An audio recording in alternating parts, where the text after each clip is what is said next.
বিসমিল্লাহির রহমানির রহিম। হে সমস্ত জগৎবাসী, আজ আমি শামীম আলী চিশতি আপনাদের সামনে যে আলোচনাটি নিয়ে হাজির হলাম, সেই আলোচনাটি হলো যে এই পৃথিবীতে মানুষ বসবাস করছে এবং আল্লাহ কিন্তু এটা স্পষ্ট জানিয়ে দিয়েছে যে আমি মানুষের মৃত্যু ও জীবন সৃষ্টি করিয়াছি পরীক্ষা করার জন্য।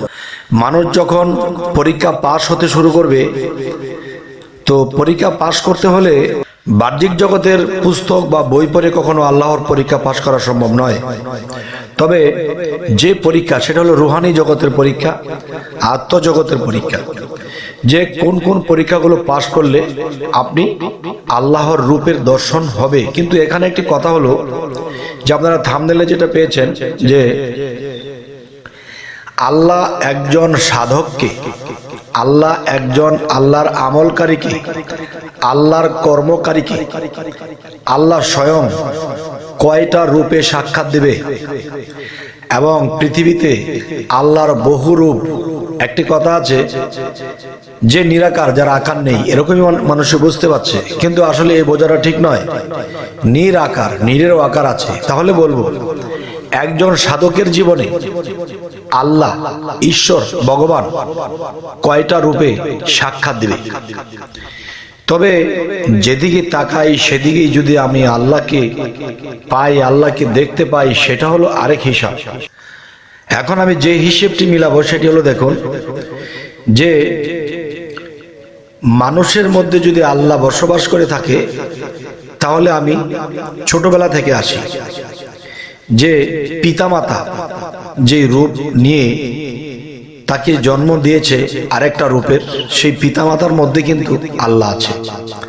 তো আল্লাহ পিতামাতার ভিতরে থেকে কিন্তু সেই সন্তানের সেবা, সেই সন্তানের যা লাগে, শিক্ষা দীক্ষা যা কিছু আছে, তাহলে মানুষের জীবনে প্রথম রূপ কি? পিতামাতার পেয়েছিল। আর পিতামাতার থেকে বেশি আদর কেউ করেনি। গেল একটি রূপ। এর পরবর্তীতে আমি আসব বাহ্যিক জগতে যারা শিক্ষা দীক্ষা নিচ্ছে, দেখা গেছে 1 থেকে শুরু করে একেবারে ইউনিভার্সিটি, একেবারে লন্ডন পিএইচডি পর্যন্ত যারা পড়ালেখা করে, এখানেও দেখা যায় যে মাস্টার থাকে। এই মাস্টার যখন তাকে শিক্ষা দেয়, মাস্টার কিন্তু অনেক ধৈর্য ধরতে হয়। অনেক সময় এদের যন্ত্রণা, ছাত্রদের যন্ত্রণায় কিন্তু মাস্টার নিজেও অনেক সময় অস্বস্তি বোধ করে, অনেক সময় লাঠি দিয়ে পিটায়, পিটালেও কিন্তু পরে আবার আদর করে। তো এখন কথা হলো যে এই মাস্টারের মধ্যেও কিন্তু আল্লাহ আছে, আর সেখানে থেকে এই মাস্টার রূপে তাকে একটা শিক্ষা দেওয়া হয়েছে।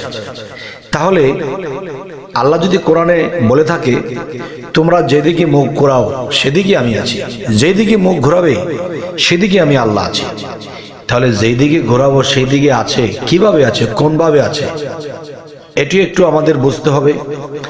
আরেকটু জেনে দেখবেন, যখন তিনি বাহ্যিক শিক্ষায় শিক্ষিত হয়েছে, কিন্তু এরা সামাজিক শিক্ষায় শিক্ষিত হয়েছে। সামাজিক শিক্ষা শরীয়তের আইন পালন করা, চলা, শরীয়তের আইন মেনে চলা।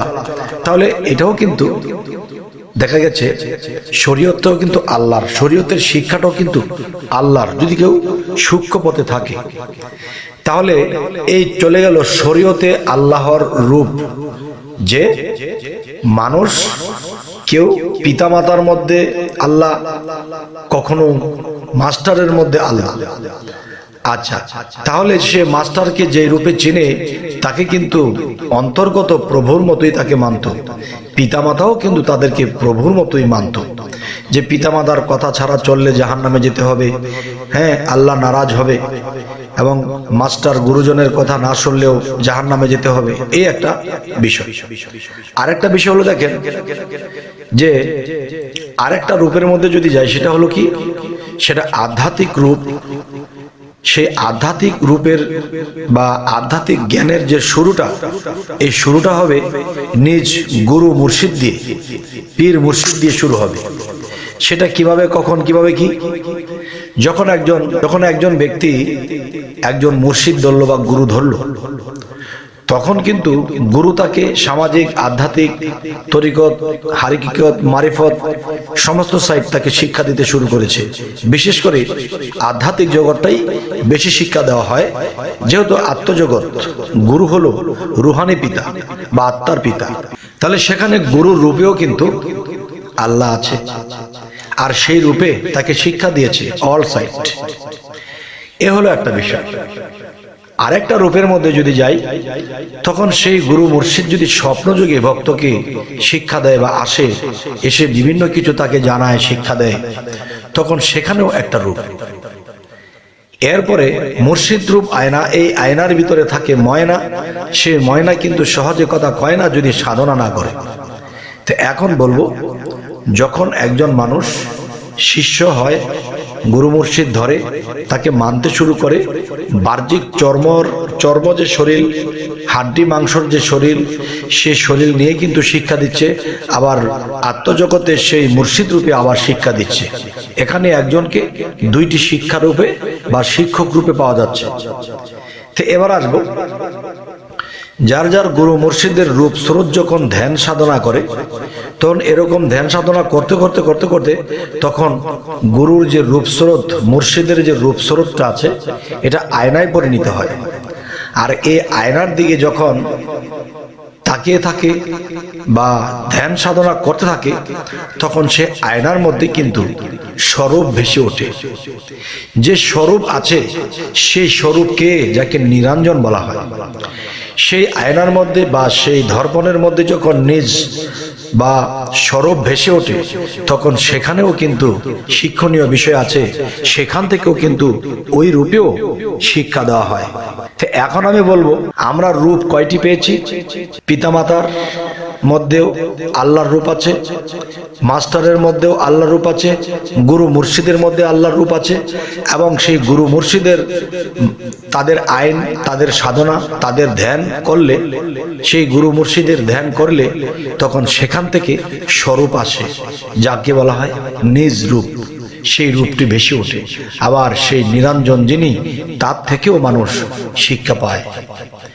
এই শিক্ষা দিতে যাইয়া কতগুলো রূপের প্রয়োজন হলো, এর মধ্যে নিরঞ্জন পর্যন্তই আমি থেমে গেলাম। এবার আমি আসব যে আরো একটা রূপ আছে, যেই রূপ সে নিজে অনুভব করে, নিজে দেখবে, কাউকে বলার বিষয় নয়, নিরঞ্জন পর্যন্ত বলতে পারবে। এরপরে যে আরো রূপ রয়েছে, সেই রূপের কথা কিন্তু বলা অসম্ভব। তাই বলবো, হে সমস্ত জগতবাসী, আজকের এই আলোচনাগুলো জ্ঞানী সম্প্রদায়ের জন্যই, তবে মধ্যজ্ঞানী বা নিম্নজ্ঞানী যারা আছে তারাও বুঝতে পারবে ইনশাআল্লাহ। তবে আজকে যে আলোচনাটি আপনাদের সামনে করলাম, যদি আপনাদের এখানে কোনো প্রশ্ন থাকে বা কোনো কিছু জানার থাকে, তাহলে অবশ্যই কমেন্ট করবেন, এবং সামনে কি ধরনের আলোচনা চাইছেন তাও জানাবেন। সকলেই ভালো থাকবেন। আল্লাহ হাফিজ।